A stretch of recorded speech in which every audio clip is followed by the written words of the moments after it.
Bismillahirrahmanirrahim. Assalamualaikum warahmatullahi wabarakatuh. Alhamdulillahi ala ihsani wa syukru lahu ala taufiqihi wa amtinani. Asyhadu an la ilaha illallah wahdahu la syarika lahu ta'ziman li sya'ni wa asyhadu anna Muhammadan abduhu wa rasuluhu da'ila ridwani. Allahumma salli alaihi wa ala alihi wa ashabihi wa ikhwani. Para hadirin dan hadirat, para jamaah Majelis Taklim Qalbun Salim yang dirahmati oleh Allah Subhanahu wa taala. Kita masih melanjutkan bahasan kita dari bab fil mujahadah.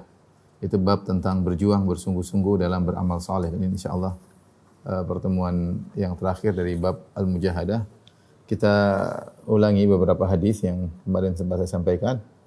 Di antaranya hadis an Ibnu Mas'udin radhiyallahu anhu, qala Nabi sallallahu alaihi wasallam al-jannatu aqrabu ila ahadikum min syiraki na'lihi wan naru mithlu dzalik.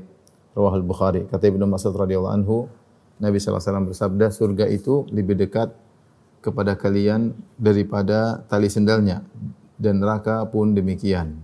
Hadis riwayat Al-Imam Al-Bukhari.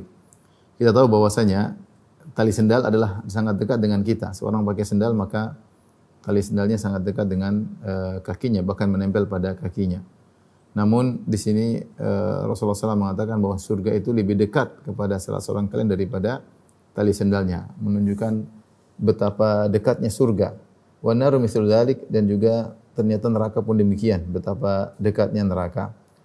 Sebagian ulama membawakan ini kepada makna bahwasanya kenapa dikatakan lebih dekat? Karena untuk masuk surga atau masuk neraka dengan amal. Seorang masuk surga karena amalnya, ya, udkhulul jannata bima kuntum ta'malun, ya. Masuklah kalian surga karena amal kalian. Demikian juga orang-orang masuk neraka, ya, jazaan wifaqa, ya, balasan sesuai dengan amal yang mereka lakukan tatkala di dunia. Dan amal itu adalah dilakukan dengan kaki berjalan, ya. Itu di antara amal adalah apa yang dilakukan oleh kaki. Dan amal tersebut berada dalam tubuh manusia, ya. Amal tersebut berada dalam tubuh manusia, dilakukan oleh tubuhnya. Sehingga sebab untuk masuk surga adalah amalan seorang hamba, dan itu dalam maqama bihi jasad, yaitu yang ada dalam jasad, sementara tali masih di luar. Sehingga untuk masuk surga adalah dengan amal itu sendiri yang ada dalam tubuh. Ini salah satu tafsiran para ulama. Tafsiran yang lain ingin menyatakan bahwa ini hanyalah pendekatan dari Nabi sallallahu alaihi wasallam. Bahwasanya kalau kita tahu tali sendal sangatlah dekat, ya, dengan kita, bahkan menempel pada kaki kita, maka surga dan neraka lebih dekat. Maksudnya apa? Untuk masuk surga sangat mudah, dan untuk masuk neraka juga sangat mudah. Oleh karenanya Rasulullah SAW mengabarkan ada beberapa perkara-perkara yang kelihatannya sepele, mudah, ternyata buat orang masuk surga. Sebagai contoh dalam hadis Rasulullah SAW menyebutkan ada seorang laki melewati sebuah jalan, kemudian dia menghilangkan ada gangguan jalan, kemudian Allah mengampuni dia, akhirnya dia masuk surga. Rasulullah SAW juga mengabarkan tentang hadis seseorang wanita pezina yang kemudian dia melewati suatu sumur, di situ ada anjing kehausan, kemudian dia pun kasihan dengan anjing tersebut, dia turun ke dalam sumur, kemudian dia ambil air, dia isi di sepatunya, kemudian digigit sepatunya, dia naik, kemudian dia minumkan anjing. Kata Nabi SAW, "Ghafarallahu laha bihi", maka Allah ampuni dia gara-gara amal yang dia lakukan tersebut. Padahal kita tahu menghilangkan gangguan dari jalan itu adalah amalan terendah. Kata Nabi SAW, "Al-imanu bid'un wa sab'una syu'bah. A'laha kalimatul la ilaha illallah wa adnaha imatatul adza anit thariq." Iman itu 70 sekian cabang. Yang paling tinggi la ilaha illallah, yang paling rendah adalah menghilangkan gangguan dari jalan. Ternyata Nabi sebutkan ada orang masuk surga gara-gara menghilangkan gangguan dari jalan. Artinya ini mudah masuk surga, ternyata kadang-kadang gara amalan sepele yang tidak diduga oleh seseorang. Dan Nabi SAW mengatakan, "Inna rajula la yatakallam bil kalimati ma liyulqilaha balan yarfa'ullahu biha darajat." Kata Nabi SAW, ada seorang lelaki yang dia mengucapkan satu perkataan, satu statement, pernyataan yang dia ucapkan, dia tidak mikir sebelumnya tentang dampak akibat pernyataan tersebut. Ternyata gara-gara pernyataannya tersebut membuat dia masuk surga, ditinggikan derajatnya oleh Allah Subhanahu wa taala. Gara-gara pernyataan bikin dia masuk surga, bahkan derajatnya tinggi. Ini berarti masuk surga ternyata kadang-kadang gara-gara hal yang disepelekan. Demikian juga sebaliknya, terkadang masuk neraka gara-gara yang disepelekan orang, ternyata bikin masuk neraka. Allah mengatakan wa tahsabunahu hayyinan wa huwa 'indallahi 'azim. Kau menganggap itu perkara ringan, ternyata di sisi Allah besar. Contoh, Rasulullah SAW mengabarkan ada orang wanita dakhalat imra'atun nar fi hirratin habasatha. Ada seorang wanita masuk neraka gara-gara mengekang seekor kucing. Hatta matat, sampai kucing tersebut mati. La hiya at'amatha, dia tidak kasih minum, tidak kasih makan kucing tersebut. Wala tarakatha ta'kulu min khashasil ard, dan dia juga tidak dibiarkan kucing tadi mencari makan sendiri, tapi dikekang sampai mati. Gara-gara itu wanita tersebut ternyata masuk neraka Jahannam. Demikian juga misalnya Rasulullah SAW mengabarkan ada seorang sombong berjalan, bainama rajulun yamshi wa alaihi hullatani. Ada seorang berjalan di atas muka bumi, kemudian dia memakai dua pakaian yang indah dan dia sombong dengan dua pakaian tersebut. Idh khasafallahu bihil ard. Tiba-tiba Allah tenggelamkan dia dalam bumi. Fa huwa yatajaljalu fiha ila yaumil qiyamah. Maka dia pun digoncang oleh Allah dalam bumi tersebut sampai hari kiamat. Gara-gara apa? Sombong pakai baju yang dia pakai membuat dia masuk dalam neraka Jahannam. Demikian juga Rasulullah SAW berkata, inna rajula la yatakallam bil kalimati ma yatabayyanu fiha. Dalam riwayat la yulqilaha balan fa huwa yahwi bihi fi nari jahannam ab'ada ma bainal masyriq wal maghrib. Sungguh seorang mengucapkan satu perkataan, statement yang dia anggap sepele, dia tidak perhitungkan perkataan tersebut, dia tidak memandang penting perkataan tersebut. Namun gara-gara dia mengucapkan statement tersebut, akhirnya dia masuk neraka semakin dalam, lebih jauh dari jarak antara timur dan barat. Gara-gara satu statement yang dia ucapkan. Lihatlah bagaimana seorang nasib seorang ahli ibadah yang kemudian ketika melihat saudaranya melakukan maksiat, kemudian dia tegur, saudaranya tersebut tetap melakukan maksiat, dia tegur berulang-ulang sampai akhirnya dia jengkel, kemudian dia berkata, la yaghfirallahu lak, sungguhnya Allah tidak akan mengampunimu. Gara-gara dia mengucapkan kalimat tersebut, akhirnya Allah hapuskan dosa, hapuskan amal solehnya dan Allah masukkan dalam neraka Jahannam. Kata Allah, man dzalladzi yata'ala alayya alla aghfira li fulan. Siapa yang berani-berani bersumpah dengan namaku, aku tidak akan mengampuni si fulan. Waqad ghafartu lahu ahbatu amalak. Sungguh aku telah ampuni si fulan yang bermaksiat tadi, dan kamu yang bersumpah aku tidak akan mengampuninya, maka aku akan gugurkan amalanmu. Apa kata Abu Hurairah ketika mengomentari hadis dia berkata, takallama bi kalimatin au baqat dunyahu ukhra. Dia mengucapkan satu statement membuat dia binasa, hancurlah dunia dan akhiratnya. Ini semua sekedar hadis-hadis yang menguatkan pernyataan Nabi bahwasanya surga lebih dekat daripada tali sendal dan neraka juga lebih dekat dari tali sendal. Apa maksud Imam Nawawi membawakan hadis ini dalam bab ini? Maksudnya kita ini semangat beribadah, jangan menyepelekan amalan-amalan kecil apapun. Rasulullah SAW mengatakan dalam hadisnya, la tahqiranna minal ma'rufi syai'an walau an talqa akhaka biwajhin tariq. Jangan kau meremehkan amal sekecil apapun, jangan kau meremehkan amalan apapun meskipun hanya sekedar tersenyum ketika bertemu dengan saudara. Kita enggak tahu, bisa jadi senyuman itu yang buat kita masuk. Kita enggak tahu amal soleh mana. Bisa jadi kita melakukan amal soleh besar, kita menganggap itu sebab masuk surga, ternyata bukan. Ternyata ada amal soleh yang kecil-kecil, yang sepele, yang tidak kita pikirkan terlebih dahulu, ternyata itulah sebab masuk surga. Maka seorang jangan meremehkan amal soleh selama dia masih ada hidup, maka masih ada nyawa, masih ada nafas, dia berjuang untuk melakukan amal soleh yang besar-besar maupun yang kecil-kecil. Karena kita tidak tahu di amal soleh manakah kita diridhai oleh Allah Subhanahu wa taala. Kita tidak tahu di amal soleh manakah kita diampuni oleh Allah Subhanahu wa taala. Kita tidak tahu di amal soleh manakah yang kita benar-benar ikhlas. Dan ulama mengatakan rubba amalin saghirin tu'adzimuhu niyyah. Betapa banyak amal yang kecil jadi besar karena niat yang tulus. Maka seorang dalam hidup ini mengisi waktunya dengan beramal soleh, meskipun yang kecil-kecil, mungkin senyum, mungkin kasih uang sedekah sedikit, apa saja yang bisa kita lakukan. Telepon sama keluarga, ketemu tetangga kita senyum, kasih kue sedikit sama satpam di depan rumah, sama siapa saja. Jangan meremehkan kebaikan apapun. Kita enggak tahu amal soleh mana kita yang menjadi kita yang diampuni oleh Allah. Kita enggak tahu amal soleh mana kita yang kita ikhlas kepada Allah Subhanahu wa taala. Sebaliknya, seorang bersungguh-sungguh bermujahadah untuk meninggalkan maksiat. Tadi Rasulullah sudah kabarkan ada orang gara-gara sombong karena bajunya diazab dalam azab kubur. Ada orang gara-gara ngekang seekor kucing masuk neraka Jahannam. Ada orang gara-gara bilang Allah tidak akan ampuni kamu, dia justru yang masuk neraka. Dia justru tidak diampuni Allah, dia yang justru masuk neraka. Ada orang mengucapkan satu statement tanpa dia sadari ternyata membuat dia terjerumus dalam neraka Jahannam. Makanya Sebagian ulama mengatakan hati-hati dengan pandangan, bisa jadi satu pandangan yang kau lepaskan, yang kau umbar, bisa jadi sebab kau masuk neraka. Bisa jadi sebab kau masuk neraka.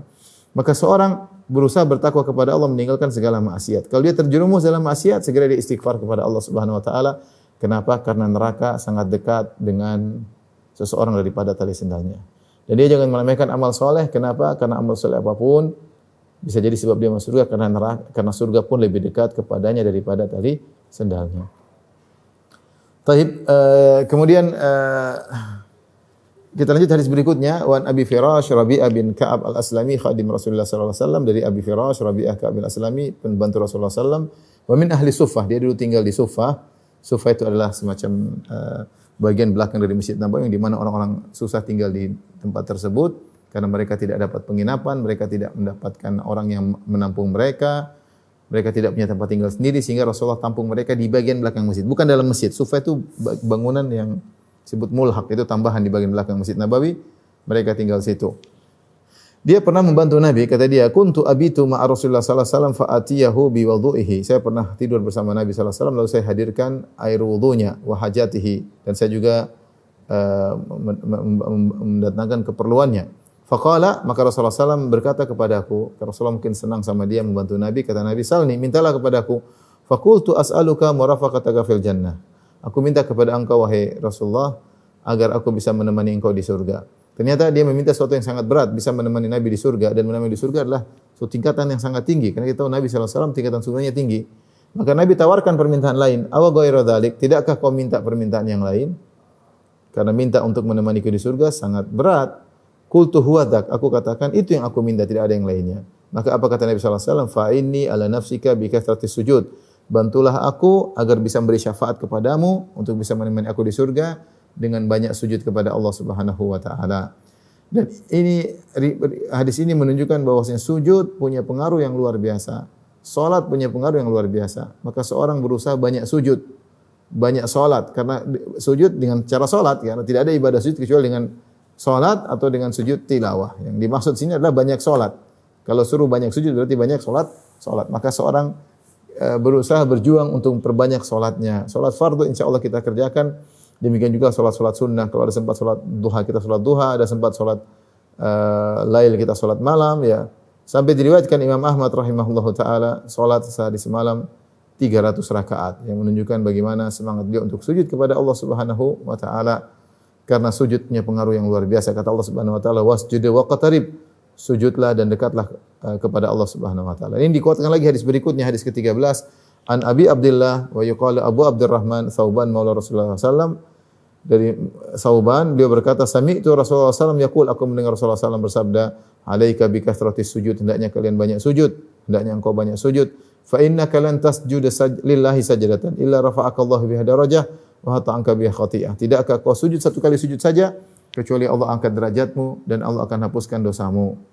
Maka satu sujud lillah, seorang sujud karena Allah, derajatnya akan dinaikkan oleh Allah dan dosanya akan diampuni oleh Allah Subhanahu wa taala. Perbanyak sujud, jangan ragu untuk perbanyak sujud.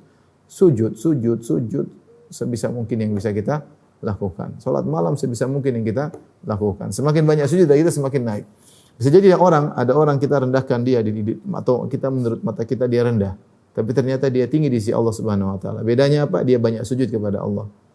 Kepalanya yang paling mulia dia selalu sering tundukkan, hinakan di hadapan Allah Subhanahu wa taala. Semakin dia sering menghinakan dirinya di hadapan Allah, maka derajatnya semakin tinggi. Maka kita dapati bagaimana para salaf dahulu diriwayatkan mereka banyak salat. Dan itu ibadah yang sangat dicintai oleh Allah Subhanahu wa taala. Makanya Allah Subhanahu wa taala ketika pertama kali mewajibkan salat 5 waktu, Allah mewajibkan 50 waktu. Kalau 5 waktu saja 17 rakaat. Kalau 50 waktu mungkin berapa rakaat? Kenapa? Karena Allah suka dengan ibadah salat. Ibadah yang paling dicintai oleh Allah adalah salat. Maka salatlah yang pertama kali dihisab oleh Allah Subhanahu wa taala. Salatlah barometer amal saleh yang lain bagi seorang hamba. Maka hendaknya kita sama-sama berusaha untuk perbanyak sujud, salat duha, salat qobliyah ba'diyah, perbanyak sujud. Mengangkat derajat, menghilangkan dosa-dosa. Dan itu perlu perjuangan. Hadis berikutnya, hadis ke-14.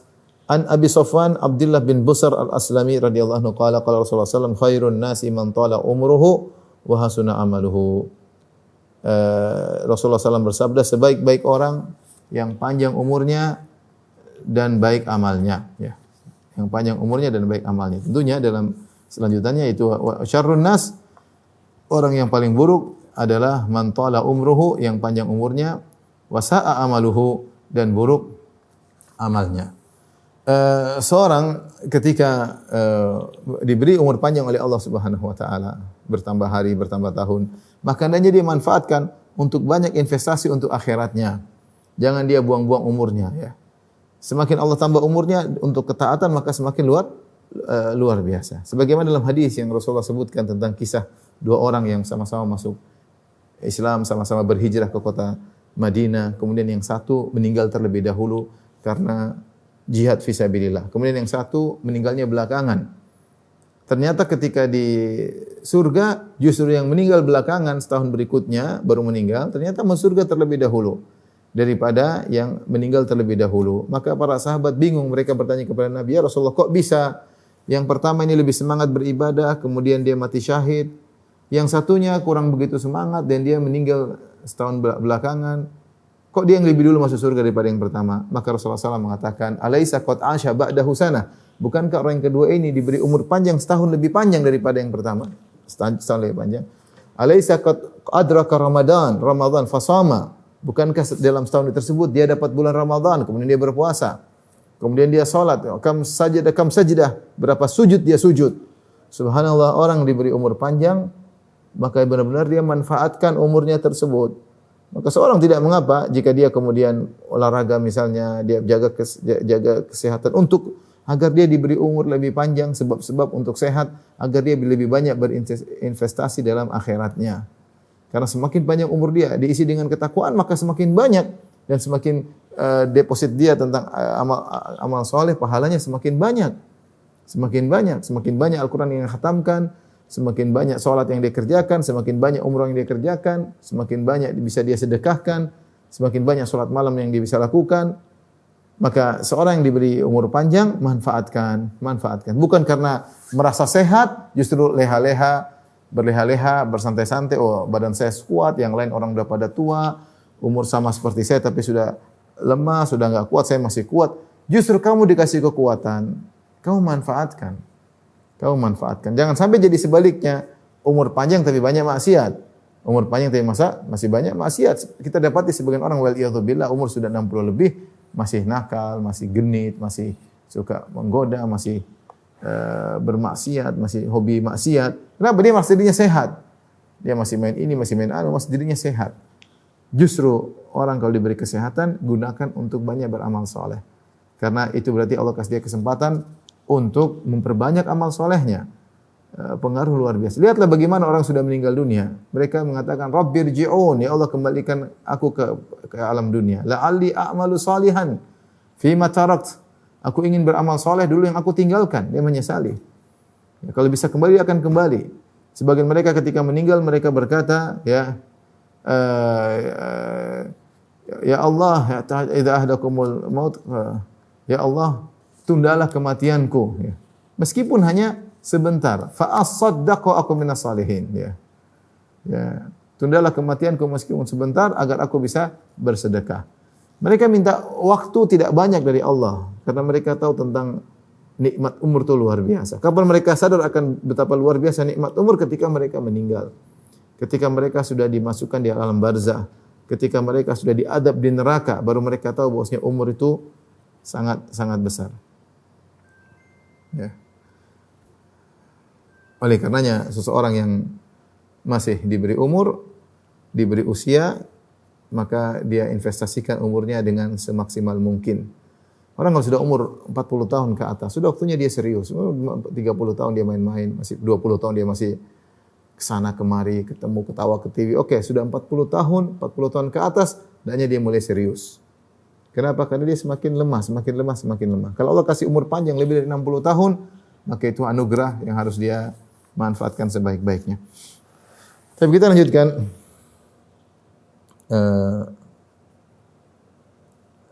Hadis yang ke-15. An Anas radhiyallahu anhu qala ghaba ammi Anas bin Nadhr. Kata Anas radhiyallahu anhu, pamanku Anas bin Nadhr an qitali Badar, tidak ikut perang Badar radhiyallahu anhu. Jadi Anas bin Nadar pamannya Anas. Anas bin Malik namanya Anas bin Malik bin Nadar. Anas bin Malik bin Nadar. Pamannya namanya juga Anas tapi bin Nadar. Jadi Anas saudaranya Malik. Anas bin Malik bin Nadar. Jadi Nadar ini kakeknya Anas. Nah, kakeknya Anas Nadar punya anak di antaranya Malik, itu ayahnya Anas, di antaranya adalah Anas juga, sama dengan namanya Anas, sama-sama Anas, tapi ini pamannya. Maka dia mengatakan pamanku tidak ikut perang Badar, ya. Dan banyak para sahabat tidak ikut perang Badar karena perang Badar itu perang dilakukan tiba-tiba oleh Nabi sallallahu alaihi wasallam. Bahkan Nabi ketika sahabat mau perang, Rasulullah mengatakan yang punya tunggangan segera berangkat. Karena waktu itu Rasulullah menyangka akan berhadapan dengan sekitar 40 orang yang menjaga 40 atau 70-an yang menjaga kafilah dagang Abu Sufyan. Rasulullah SAW tidak menduga bahwasanya akan datang adalah Abu Jahal dengan 1000 pasukannya. Maka sebagian sahabat minta izin, ya Rasulullah saya pulang dulu untuk ambil tunggangan. Kata Rasulullah enggak usah. Yang tunggangannya siap yang ikut saya. Sehingga perang tersebut hanya diikuti oleh sedikit orang, tidak banyak ya. Maka di antara orang yang luput tidak ikut perang Badar adalah Anas bin Nadar. Beliau tidak ikut perang Badar karena perang tersebut datang tiba-tiba. Maka dia datang kepada Nabi Anas bin Nadar, pamannya Anas bin Malik. Dia berkata, "Ya Rasulullah, ghibtu an awwali qitalin qataltal musyrikin." Ya Rasulullah, aku tidak sempat ikut peperangan pertama kali yang kau merangi kaum musyrikin. Maksudnya perang Badar. Saya tidak ikut ya. La inillahu ashhadani qitalal musyrikin la yarayannallahu ma asna. Seandainya Allah menghadirkan aku, memberikan aku kesempatan kembali untuk mengikuti perang berikutnya melawan orang musyrikin, sungguh demi Allah, Allah akan melihat apa yang akan aku lakukan. Yaitu dia bernadar bahwasanya nanti kalau dia diberi kesempatan ikut perang lagi, maka dia akan berperang dengan sungguh-sungguh, dengan semaksimal mungkin. Maka dia mengatakan, kalau Allah izinkan aku, karena perang pertama aku tidak bisa hadir, kalau Allah izinkan aku untuk perang berikutnya, Allah akan melihat apa yang akan aku lakukan. Falamma kana yaum Uhud, tatkala terjadi perang Uhud sebagaimana kisah yang kita tahu, di mana sebagian kaum muslimin akhirnya turun dari Jabal Rumat. Rasulullah sudah bilang jangan turun, mereka turun karena melihat ghanimah di depan mata sehingga mereka turun. Falamma kana yaum Uhudin inkashafal muslimun.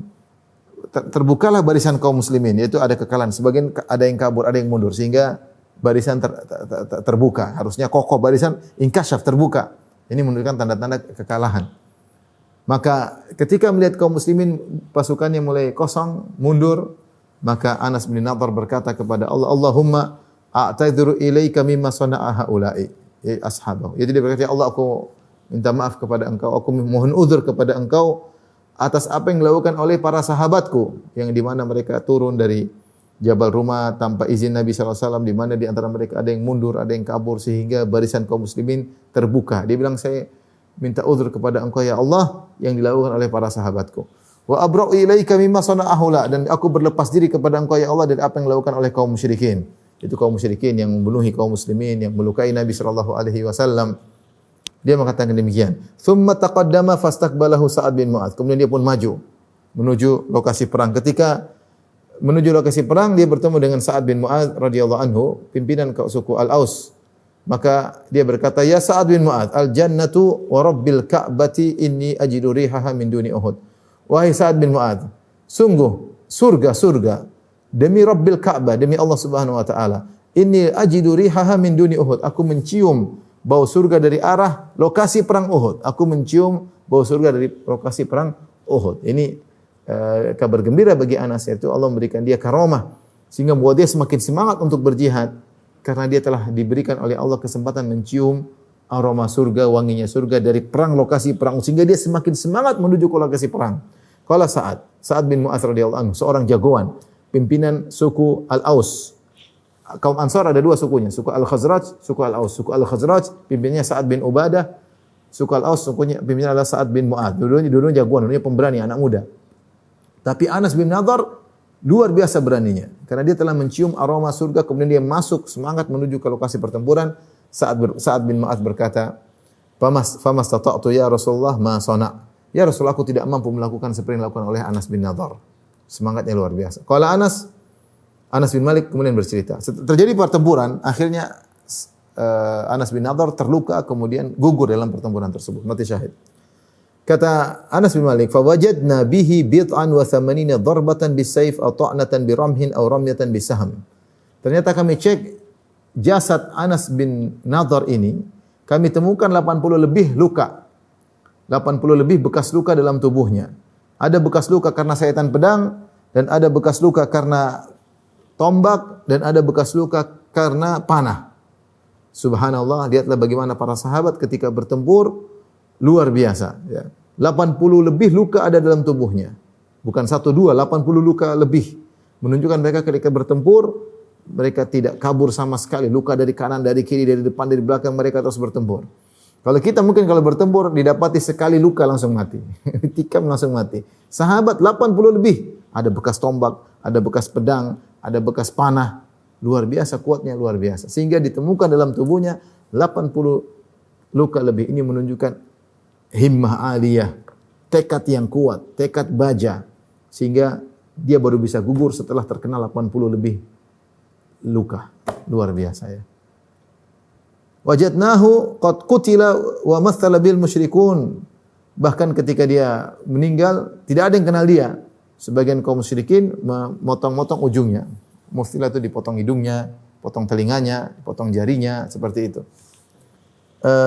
Fama arafahu ahadun illa ukhtuhu bi bananihi.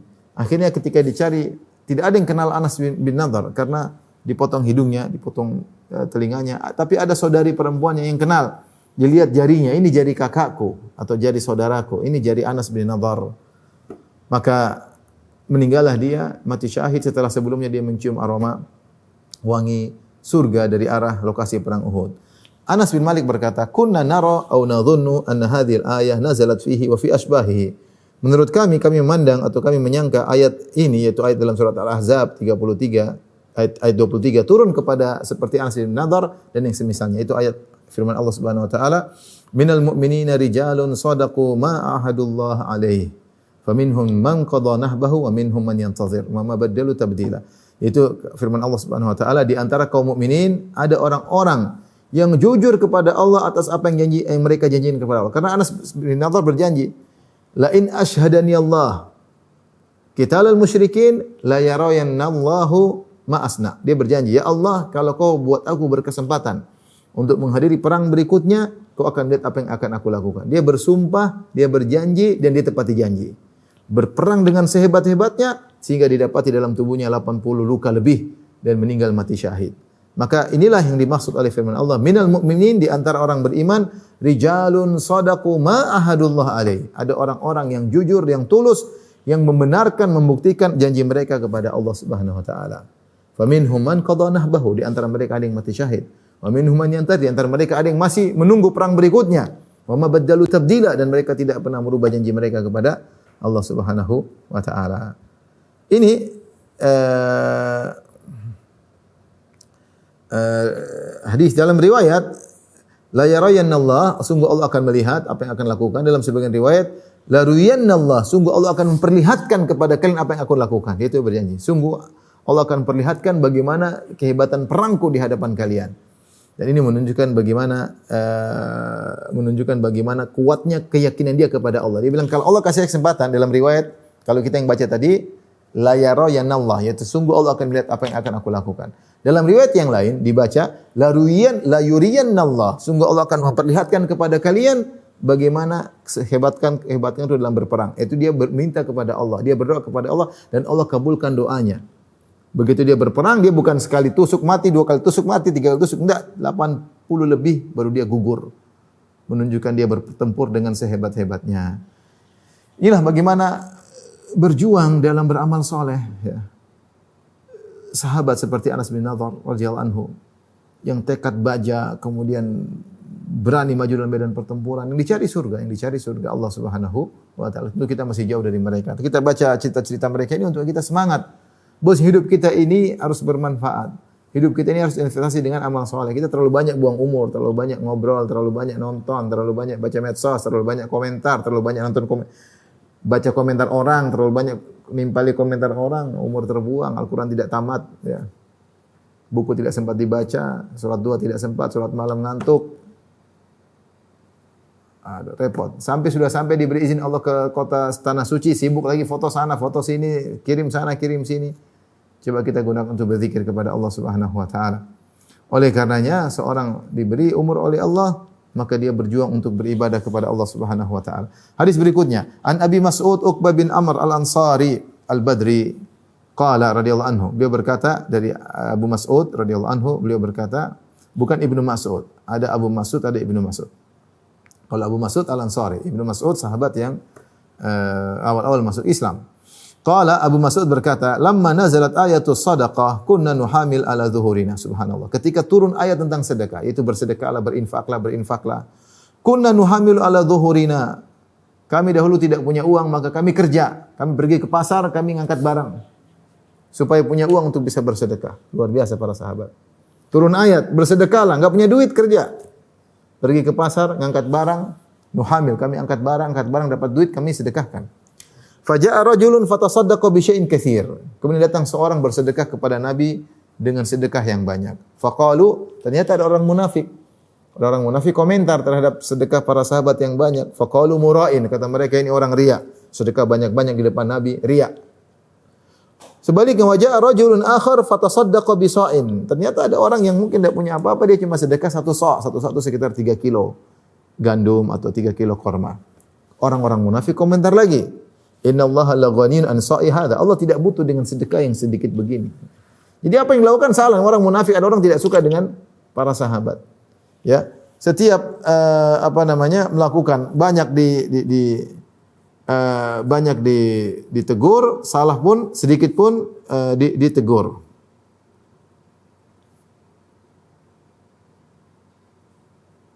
Dan ini menunjukkan bahwasanya mereka tidak suka dengan orang-orang Islam kalau orang Islam melakukan kebaikan, ya. Tidak suka jika orang Islam melakukan kebaikan. Ada yang bawa banyak dibilang riya. Ada yang bawa sedikit dibilang Allah tidak butuh dengan sedekah sedikit. Fanazalat, maka turunlah firman Allah Subhanahu wa taala. Subhanallah, lihat ini, orang munafik mereka tuh orang riya. Allah yang sebut orang munafik, kata Allah Subhanahu wa taala, wa idza qamu ila sholati qamu kusala. Kalau mereka salat malas-malas. Kenapa? Yura'unan nas, mereka riya. Mereka nuduh orang riya. Mereka nuduh sahabat yang sedekah banyak, oh ini riya. Yang sedekah sedikit, ngapain sedekah sedikit? Allah tidak butuh. Fanazalat, maka turunlah firman Allah membongkar rahasia mereka orang munafik. Kata Allah, alladzina yalmizuna almutawwi'ina minal mu'minina fis shadaqat. Dan orang-orang yang mencela orang-orang mukmin yang bersedekah. Walladzina la yajuna illa juhdahum, dan mencela orang-orang yang tidak mendapati kecuali yang susah payah mereka untuk bersedekah. Artinya yang sedekah banyak dicela, dituduh riya, yang sedekah sedikit karena apa? Sedikit enggak diperlukan, ya. Yang menjadi perhatian dalam hadis ini bukan tentang celaan orang-orang munafik, ya, tetapi bagaimana sahabat ketika mendengar ayat perintah untuk sedekah, mereka semangat. Bahkan mereka yang punya sedikit mereka berikan. Karena seperti tadi saya sampaikan, kita enggak tahu mana yang Allah ridhoi, sedekah banyak kita atau sedekah sedikit kita. Kita enggak tahu mana yang di situ kita ikhlas, apa amal banyak kita atau amal sedikit. Maka jangan kita menyepelekan amal apapun. Lakukan. Yang bisa kita lakukan. Jangan tunda-tunda. Kita enggak tahu di mana keridhaan Allah terhadap amal kita tersebut. Lihat sebagian sahabat luar biasa, kerja di pasar, cari hasil, kemudian disedekahkan di jalan Allah Subhanahu wa taala.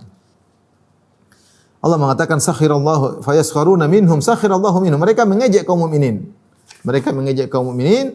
Dan Allah akan mengejek mereka di hari kiamat kelak. Allah akan mengejek mereka di hari kiamat kelak. Dan terlalu banyak ejekan Allah kepada mereka di hari kiamat kelak, sebagaimana telah dijelaskan oleh para ulama, ya. Sebagai balasan atas perbuatan mereka yang suka mengejek kaum mukminin. Baik, kita lanjutkan hadis yang panjang, hadis yang ke-17. An Sa'id bin Abdul Aziz an Rabi'ah bin Yazid. An Abi Idris Al-Khawlani an Abi Dzar Jundub bin Junadah radhiyallahu anhu. Ani Nabi sallallahu alaihi wasallam. Dari Abu Dzar, dari Nabi sallallahu alaihi wasallam. Fima yarwi anillahi tabaraka wa ta'ala.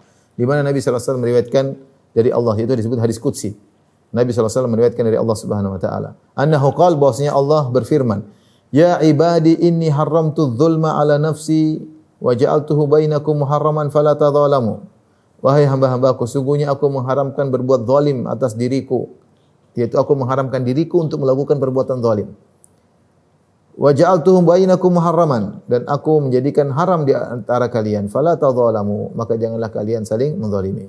Ya ibadi kullukum dhalun illa man hadaituhu. Ya hamba-hambaku, sungguh kalian semua sesat kecuali yang aku beri petunjuk kepadanya. Fastahduni ahdikum, mintalah petunjuk kepadaku niscaya aku beri petunjuk kepada kalian. Ya ibadi kullukum ja'iun illa man at'amtuhu. Ya wahai hamba-hambaku, sungguhnya seluruhnya kalian adalah lapar kecuali yang aku kasih makan. Fastat'imuni ut'imkum, mintalah makan kepadaku niscaya aku akan beri makan kepada kalian. Ya ibadi kullukum 'arin illa man kasautuhu. Wahai hamba-hambaku, sungguhnya seluruh kalian adalah tidak berpakaian kecuali yang aku kasih pakaian. Fastaksuni aksukum. Mintalah pakaian kepadaku niscaya aku akan berikan kepada kalian.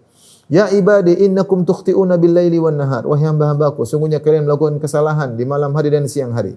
Wa ana aghfiru dzunuba jami'an, dan aku mengampuni seluruh dosa. Fastaghfiruni aghfir lakum. Mintalah ampun kepadaku niscaya aku akan ampuni kalian. Ya ibadi innakum lan tablughu dhurri wa fatadurruni. Wahai hamba-hambaku, kalian tidak bisa beri mudarat kepadaku lantas kalian beri mudarat kepadaku. Wa lan tablughu nafi, kalian tidak mampu memberi manfaat kepadaku. Fatanfa'uni, lantas kalian beri manfaat kepadaku. Ya ibadi law anna awwalakum wa akhirakum wa insakum wa jinnakum kanu ala atqa qalbi rajulin wahidin minkum ma zada fi mulki syai'a. Wahai hamba-hambaku, jika dari awal kalian dan sampai akhir kalian, manusia maupun jin, semuanya berada di atas hati orang yang paling soleh di antara kalian, tidak akan menambah kekuasaanku sama sekali. Ya ibadi law anna awwalakum wa akhirakum wa insakum wa jinnakum kanu ala afjari qalbi rajulin wahidin minkum ma naqasa dzalika min mulki syai'a. Wahai hamba-hambaku, jika kalian dari awal sampai akhir, manusia dan jin, semuanya hatinya paling buruk seperti manusia terburuk di alam semesta ini, tidak akan mengurangi kekuasaanku sama sekali. Ya ibadi law anna awwalakum wa akhirakum wa insakum wa jinnakum qamu fi sa'idin wahidin fasa'aluni fa'ataitu kulla insanin mas'alatahu ma naqasa dzalika mimma indi illa kama yanqusul mikhyatu idza udkhilal bahra.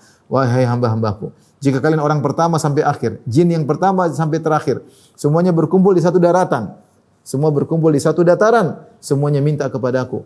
Minta, lalu aku berikan seluruh permintaannya. Tidak akan mengurangi kekayaanku sama sekali. Kecuali seperti jarum yang dimasukkan ke dalam lautan. Wahai hamba-hambaku, ya ibadi, innama hiya a'malukum uhsiha lakum. Sungguhnya ini hanyalah amalan-amalan kalian yang aku catat buat kalian, aku kumpulkan bagi kalian untuk aku balas suma wa fikum iyaha. Kemudian aku balas pada hari kiamat kelak. Faman wajada khairan falyahmadillah. Siapa yang mendapati balasan yang baik, maka pujilah Allah. Wa man wajada ghaira dzalik, siapa yang mendapati balasan yang buruk, fala yalumanna illa nafsahu, maka jangan dia cela kecuali dirinya sendiri. Ini hadis yang agung. Hadis terakhir terkait dengan bab al-mujahadah. Ya. Taib, di sini kata Imam Nawawi rahimahullah taala, qala Sa'id kana Abu Idris idza haddatsa bi hadzal hadits jasa ala rukbatayhi, subhanallah.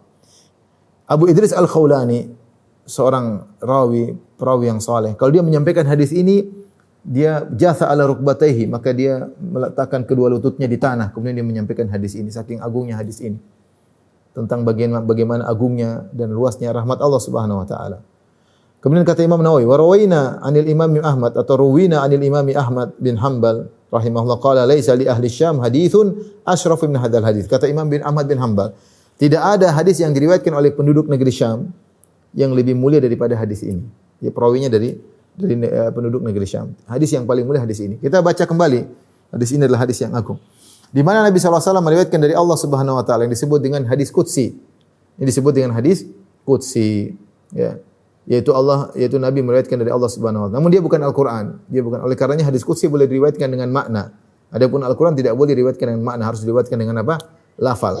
Bedanya juga kalau Al-Qur'an dibaca tilawah dapat pahala khusus yang di mana satu huruf 10 pahala. Adapun hadis qudsi tidak. Hadis qudsi seperti hadis-hadis yang lain adalah ilmu yang dibaca. Tidak ada la yuta'abbadu bitilawatihi. Tidak diibadahi dengan membaca seperti Al-Qur'an satu huruf 10 pahala. Tapi dia adalah hadis yang diriwayatkan dari Nabi, disandarkan kepada Allah Subhanahu wa taala. Oleh karenanya kalau Al-Qur'an, perbedaan berikutnya, Al-Qur'an selalu semuanya sahih karena riwayatnya mutawatir. Hadis qudsi ada yang hadis dhaif, ada hadis yang sahih. Ini hadis yang sahih. Allah berfirman, "Ya ibadi, wahai hamba-hambaku, inni haramtu dzulma ala nafsi." Sungguhnya aku mengharamkan kezaliman atas diriku. Apa itu kezaliman? Meletakkan sesuatu tidak pada tempatnya. Itu namanya kezaliman. Ya, Allah Maha Kuasa atas segala sesuatu, tapi Allah melarang dirinya untuk melakukan kezaliman. Allah pasti Maha Adil, tidak ada kezaliman yang dilakukan oleh Allah Subhanahu wa taala. Karena begitu beratnya kezaliman, Allah haramkan kezaliman atas dirinya. Kemudian kata Allah, "Wa ja'altuhu bainakum muharrama." Maka aku jadikan kezaliman adalah haram di antara kalian. Fala tadzalamu, maka janganlah kalian saling menzalimi. Hati-hati, ini peringatan Allah yang pertama dalam hadis qudsi ini. Jangan saling menzalimi. Kezaliman urusannya berat di akhirat kelak.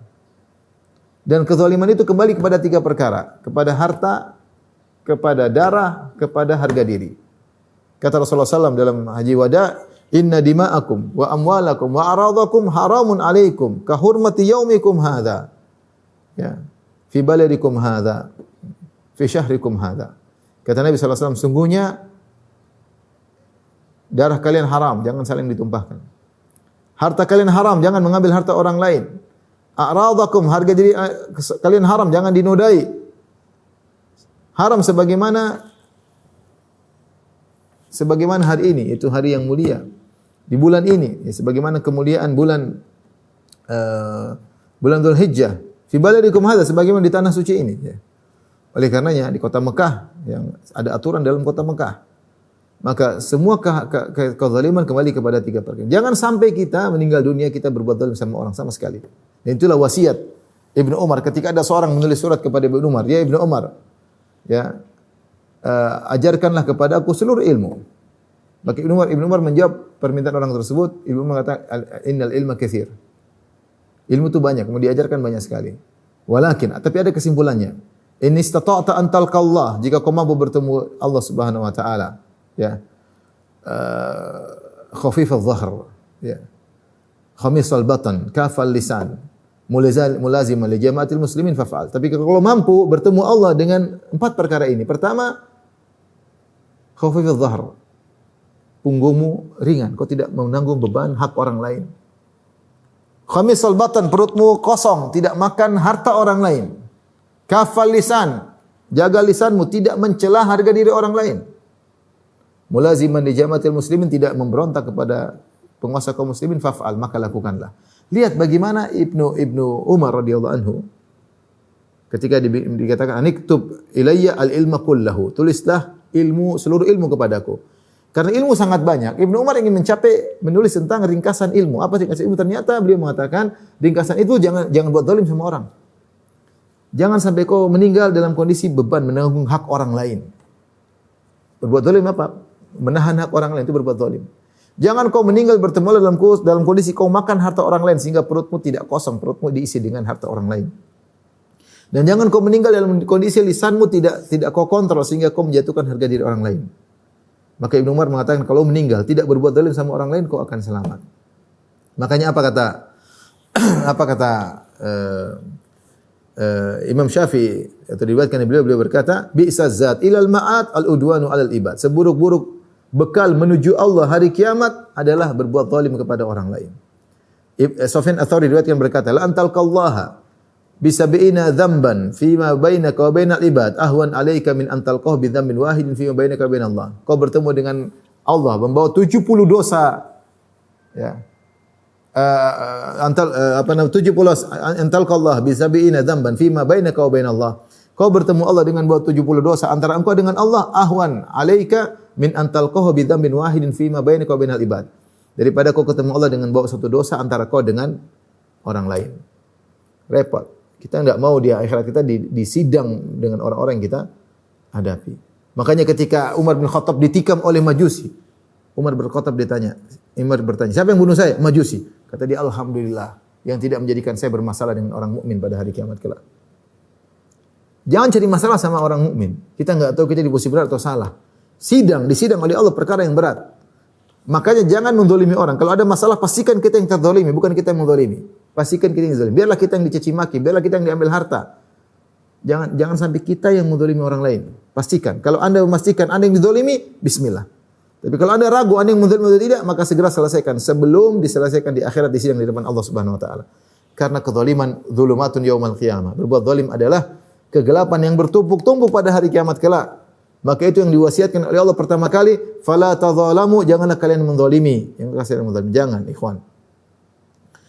Allah berkata, ya ibadi, kullukum dhallun illa man hadaituh. Wahai hamba-hambaku, seluruhnya kalian sesat. Kecuali orang yang aku kasih hidayah. Kita ini siapa dulu? Kita enggak kenal sunnah, kita maksiat, kita ini. Subhanallah. Siapa yang kasih hidayah? Yang Allah kasih hidayah itu yang selamat. Oleh karenanya fastahduni ahdikum, maka jangan ragu-ragu mintalah petunjuk kepadaku, niscaya aku beri petunjuk kepada kalian. Jangan ragu kita, Allahumma hdini, ya Allah berilah petunjuk kepadaku. Allahumma hdi qalbi, ya Allah berilah petunjuk kepada hatiku. Ihdinas siratal mustaqim, tunjuklah kami jalan yang lurus. Minta petunjuk kepada Allah. Kalau Allah tidak kasih petunjuk, kita tidak bakalan bisa menjalankan kehidupan ini. Kita butuh petunjuk Allah dalam segala hal. Murid rumah tangga butuh petunjuk, belajar butuh petunjuk, ngurus yayasan butuh petunjuk, berinteraksi dengan masyarakat butuh petunjuk, dakwah butuh petunjuk, nulis buku butuh petunjuk. Kita ini siapa kalau tanpa petunjuk Allah? Kita hukum asalnya sesat. Hukum asal kita sesat kecuali yang Allah kasih petunjuk sama kita. Kalau begitu seringlah minta petunjuk, karena kalau Allah enggak kasih petunjuk kita sesat. Kata Allah, kullukum dhal, kalian seluruhnya sesat. Hukum asal manusia sesat. Illa man hadaituhu, kecuali yang aku beri petunjuk kepadanya. Oleh karenanya fastahduni, mintalah petunjuk kepadaku, ahdikum, aku akan beri hidayah kepada kalian.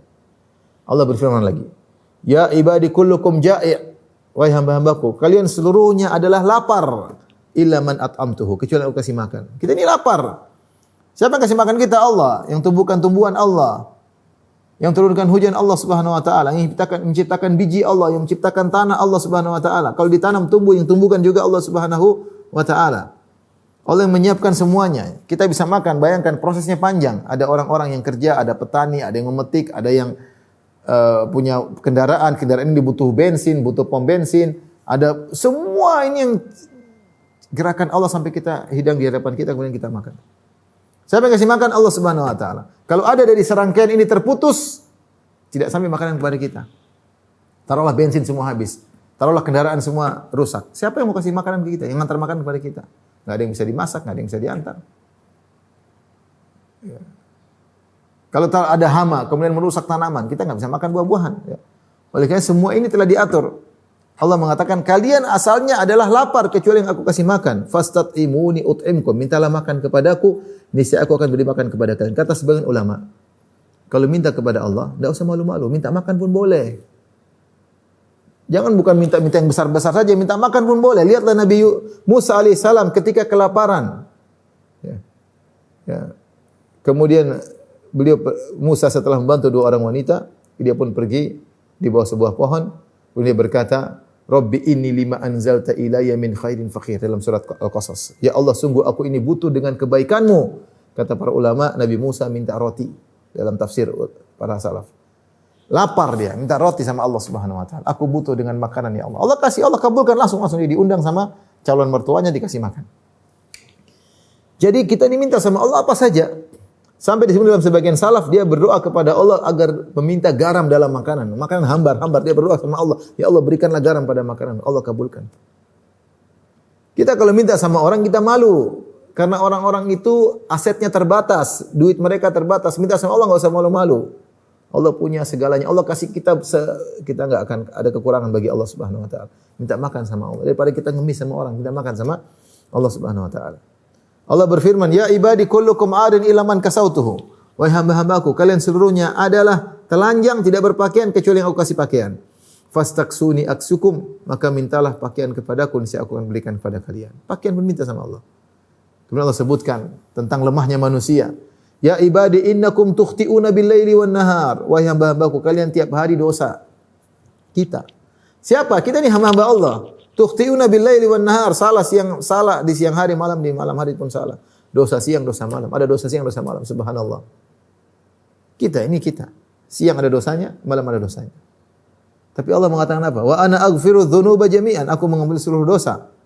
Fastaghfiruni aghfir lakum. Maka mintalah ampunan kepadaku, aghfir lakum. Makanya kalau ada orang diberi hidayah untuk beristighfar, itu tanda Allah ingin mengampuninya. Maka beristighfar serius. Kalau ada orang diberi hidayah, ingin bertobat, berarti Allah ingin ampuni dia. Kalau Allah tidak ingin ampuni dia, Allah tidak buat dia semangat untuk bertobat. Allah tidak buat dia semangat untuk beristighfar.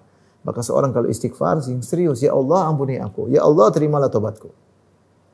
Dan jangan ragu-ragu, karena Allah mengatakan, ana aghfiru dzunuba jami'an. Aku mengampuni seluruh dosa. Dosa yang kalian lakukan siang hari, malam hari, yang tidak henti-hentinya. Sifat kalian, wahai manusia, kalau kalian minta ampun akan aku ampuni. Kemudian Allah berfirman, ya ibadi innakum lan tablughu dhurri fatadurruni. Ya hamba-hambaku, kalian tidak bisa beri manfaat kepadaku. Aku tidak Walan tablughu kalian tidak bisa beri mudarat kepadaku. Walan tablughu naf'i fatanfa'uni. Kalian tidak bisa mencapai memberi manfaat kepadaku. Tidak ada. Tidak ada. Aku ini tidak bisa diberi mudarat dan aku tidak butuh manfaat. Maka Allah jelaskan, ini muqaddimah. Aku tidak butuh manfaat dan aku tidak bisa diberi mudarat. Maka Allah katakan, ya ibadi law anna awwalakum wa akhirakum wa insakum wa jinnakum kanu ala atqa qalbi rajul wahid minkum ma zada fi dzalika fil mulki syai'a.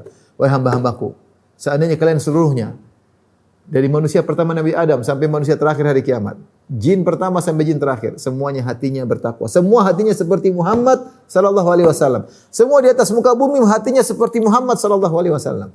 Semua jin hatinya seperti Jibril alaihissalam. Tidak menambah kekuasaanku sama sekali. Kenapa? Kita beribadah untuk kita, bukan untuk Allah. In ahsantum ahsantum li anfusikum. Kalau kalian berbuat baik untuk diri kalian. Faman yashkur fa innama yashkuru nafsihi. Siapa yang bersyukur, syukur untuk dirinya sendiri. Allah tidak butuh dengan ibadah kita. Jangan sangka kita ketika beribadah, Allah butuh dengan ibadah kita. Tidak, itu ibadah untuk kita sendiri. Kita salat untuk zakat, sedekah untuk kita sendiri. Berbakti sama orang tua bukan untuk Allah, untuk kita sendiri. Dan sebaliknya, lau anna awwalakum wa akhirakum wa insakum wa jinnakum kanu ala afjari qalbi rajulin wahidin minkum ma naqasa dzalika min mulki syai'a. Seandainya seluruh manusia dari awal sampai akhir, jin dari awal sampai akhir, semua hatinya seperti Firaun. Semua seperti Firaun, kejam, bejat, kurang ajar, hancur. Atau semua hatinya seperti iblis.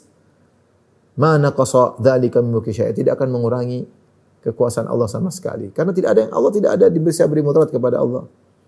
Dan tidak ada yang bisa, Allah tidak butuh manfaat dari manapun karena Dia Maha Kaya. Dia Maha terpuji.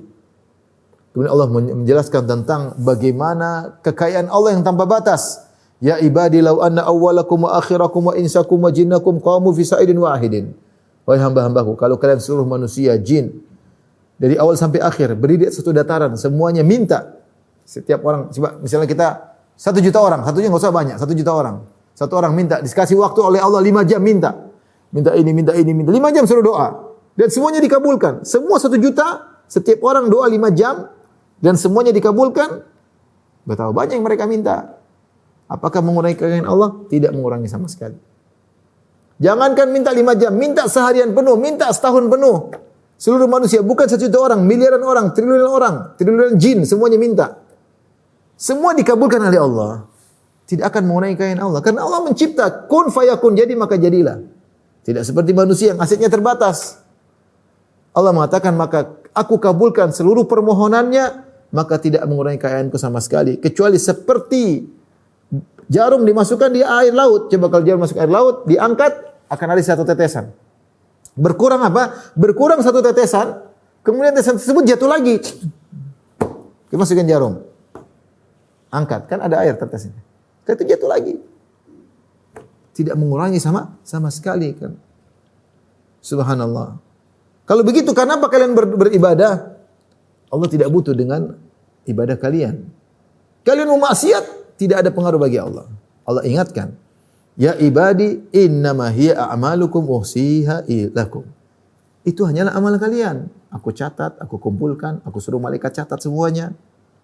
Untuk aku hadirkan pada hari kiamat kelak. Tsumma uwafikum iyyahu. Kemudian aku beri ganjaran kepada kalian sesuai dengan amalan yang kalian lakukan. Faman wajada khairan, siapa yang mendapati kebaikan di akhirat kelak, dapat surga, dapat kenikmatan, dapat kebahagiaan, dapat bidadari, dapat keindahan, falyahmadillah, maka pujilah Allah. Sungguhnya Allah yang beri taufik kepada dia untuk bisa beramal saleh. Jangan sombong. Lihatlah bagaimana penghuni surga ketika mau surga, mereka berkata, alhamdulillahilladzi hadana li hadza. Segala puji bagi Allah yang beri petunjuk kepada kami menuju surga. Wa ma kunna linahtadiya laula an hadana Allah. Sungguh kami tidak dapat hidayah kalau Allah tidak beri petunjuk kepada kami.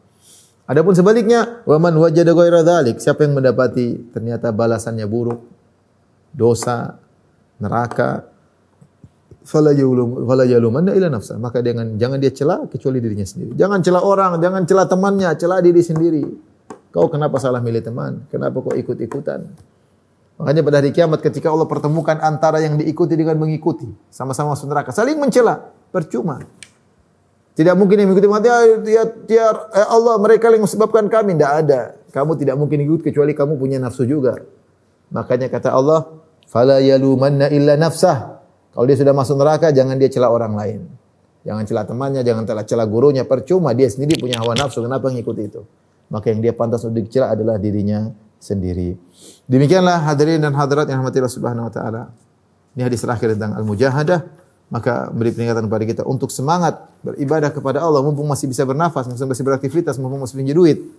Maka mumpung masih bisa berbakti kepada orang tua, maka semangat berjuang. Ibadah perlu perjuangan. Jangan berleha-leha, jangan bermalas-malas. Ada waktunya kita bersantai, tapi jangan terlalu banyak bersantai. Lebih banyak serius daripada bersantai. Punya program lah, punya planning untuk beramal soleh. Jangan planning untuk dunia saja. Untuk amal soleh kita punya planning, punya target-target. Dunia kita punya target-target, akhirat juga punya target. Waktu berjalan umur semakin habis, semakin dekat pertemuan kita dengan Allah Subhanahu wa taala.